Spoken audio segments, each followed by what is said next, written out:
pulled in beside the cars that were there and unloaded the box of staples. The front door was locked, so I made my way around the side of the building, casually glancing around as I did so. I didn't see my tail at the moment, but that didn't mean it wasn't there. My church was a lovely old building at the end of a lane and looked like something out of a storybook with its tall white steeple. The best thing about the facility, to me at least, was that it was located directly on a bluff overlooking the water.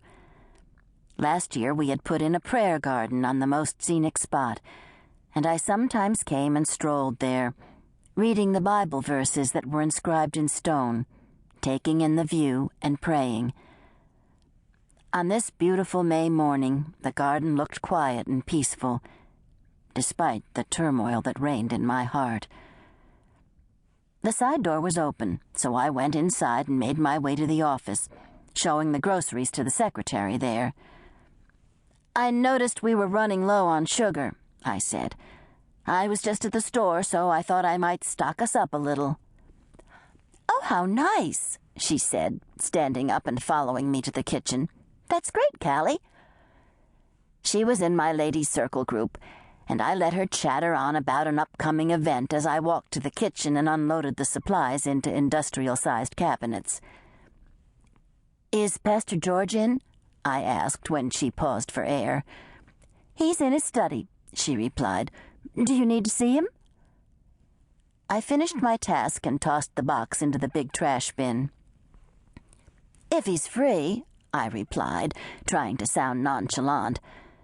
Fortunately, the phone was ringing when she and I got back to the office, so while she answered it, I took the liberty of walking up the short hallway to the pastor's office myself. He was at his desk, deeply engrossed in the newspaper. "Hi, George. How's it going?" I said, waving from the doorway. "Callie Weber," he said, glancing up at me. "What's a 7-letter word for vanquish?" Conquer?" He counted off the letters and smiled. "That's it. Thanks. Can't start my week without the Monday morning crossword." Without being asked, I stepped into his office and shut the door. And though I kept the same casual smile on my face, my words were quite serious. "I need to talk to you, George," I said. "It's a matter of great urgency. Can you give me a few minutes?" Of course," he said, standing. He was quite tall, with brown eyes behind old-fashioned rectangular glasses. He gestured toward the chair opposite his desk. "You know you can come here any time, Callie." The blinds were open over a broad window next to his desk.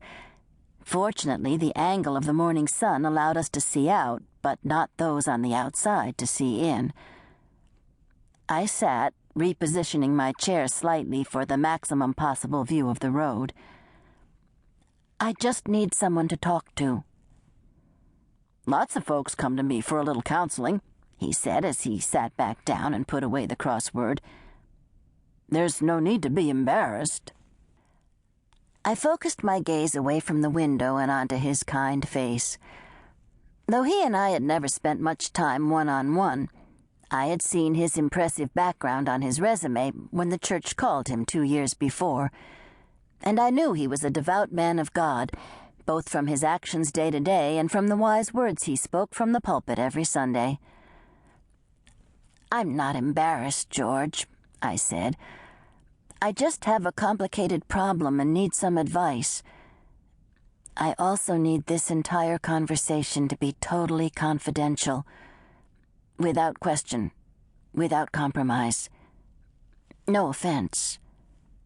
He didn't seem offended. "I never divulge a confidence," he told me earnestly, "though I assume you know that under certain situations I'm not only free but actually obligated." "I'm not planning on harming myself or anyone else, if that's what you mean." "Very well, then. How can I help you today?" I scooted back a bit farther in my chair. How could he help me? After all I had done to get here.